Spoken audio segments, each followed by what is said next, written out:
guys, this is Tara with Talking Tiny with Tara. So, listen, guys, there's this thing that everybody keeps saying. You know, you really should tell people. You know, what's the story behind Tiny Taratory? I don't really. Oh, that's Loads, by the way. We call him Loads, but his name is Lodi. He's the corgi. Maybe he should have been. Oh my goodness, maybe he should have been the logo. The mascot. Mascot, yeah. Poor Too late. Chad. We'll show a picture of corgi of Lodi later. Okay, so the story behind Tiny Taratory. I've always dreamed of having a community. I really have. Years and years and years. Probably well over 10 years. What made me more serious about it today than 5 years ago, 8 years ago, 10 years ago? So it was summer of 2024. I had been feeling pretty poorly up to that point, but basically I was diagnosed with a brain tumor. It was about the size of a golf ball. It was in the back left side of my skull area, and it was causing me a lot of problems. Really got really sick. Really sick. Couldn't work, couldn't drive, got to a point where I couldn't complete a full sentence. It was pretty rough. In this time frame of about a year, lost my home. Have an amazing realtor, by the way. Her name, we call her Magical Mylene, but her real name is Mylene Colte. She's with the Hannah group, and we think very highly of her.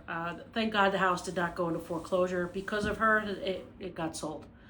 But I went from a 6-figure income, nice little chunk of money in the bank, feeling pretty good about myself, a couple of nice cars. My family was all living at the house. It was a big house.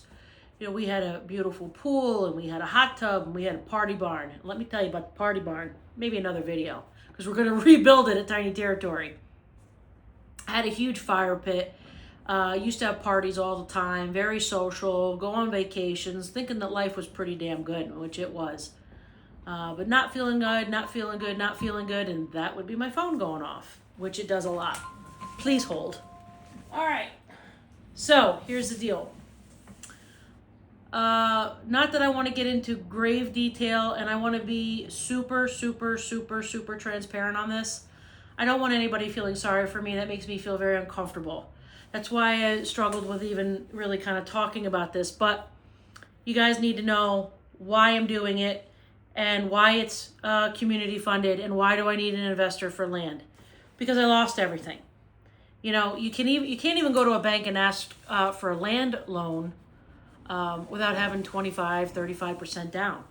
Particular property that we've picked, which is decently priced for 100 acres, I still would need $100,000 to do that, just to finance the land, and I don't have that. So I'm trying to be very honest with people. It's not because I don't want to buy the land myself. I would love to do that. I would love to just take that piece of the puzzle and solve it and move forward. But you go through that medical situation, and we lost everything. We lost our house. I had lost my job. You go from 6 figures to 0 figures. That affects you. And in under a year, we had gone through all of our savings, all of our resources, and it was gone. I wound up having brain surgery February of 2025. And then fast forward a year, I got my MRIs and CAT scans and all the fun things that they do, and everything looks amazing. So, good story to have, right? Because it could have gone another way. It could have been cancer. It could have been other things. And God bless those people that do go through that, man. I'll tell you what, I give you guys a lot of credit. I get a new lease on life. I have an opportunity to do something, and I just don't want to waste any more time. I don't want to waste my life doing something that doesn't fill my heart, fill my soul, and give me the fuel to live the rest of my life the way that I want to live it. And I want to afford that for other people as well. I think it has an enormous value, because it's the one thing in our life, beyond wealth, beyond anything, time. It's invaluable. You can't get it back. You can't redo it. You can't push rewind. You can't do any of that. Once it's gone, it's gone. And if you waste it, That's on you. And I don't want to waste it anymore. So let's do this. Let's build this. Let's create something together. All I am, guys, is a facilitator. I have a vision. I have a clear path on what it looks like to build. But that's all I am. I'm a facilitator. I just put that on Facebook today, by the way. Founder of Tiny Taratory. What's your job description? Facilitator. Not as negative as Terminator. Much more positive. Facilitator. Maybe I should put that on the side of my truck. Facilitator. Anyway, I can be a bit of a goofball sometimes. But anyway, guys, that's the purpose behind Tiny Taratory. Just want to live my life, be happy, live in peace, and offer that for other people. Because, man alive, it's needed.